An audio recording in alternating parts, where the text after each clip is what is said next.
நானும் பிரசவ அறையும். என் வாழ்க்கைக்கு அர்த்தம் தந்த நாள், நான் என்னை அன்னையாய் இந்த உலகிற்கு அறிமுகம் செய்து கொண்ட நாள், மரண வழி மலர்முகம் பார்க்கும் வரை, செத்து பிழைத்து வாழ்நாள் சொத்து கிடைத்தது. பல நேரம் பிரசவ வழி வராமல் துடித்தேன். பிறகு வாழ்க்கைக்கான புது வழி கிடைத்தது, என் மகனின்ற வழி. பிஞ்சு முகத்தை பார்த்தேன். பிறகு இவ்வுலகில் என்ன வேண்டும் என நினைத்தேன்.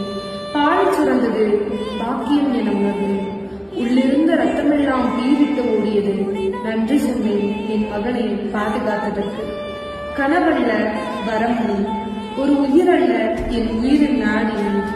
எனக்காக மட்டுமே யோசித்தேன், பிறகு என்னவனுக்காக யோசித்தேன்.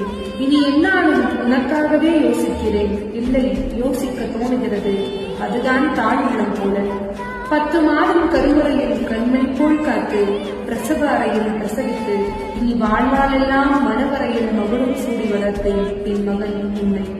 உன்னை பெற்ற நாள் வெறும் நாள் அல்ல, அது ஒரு வாழ்க்கை என்பது.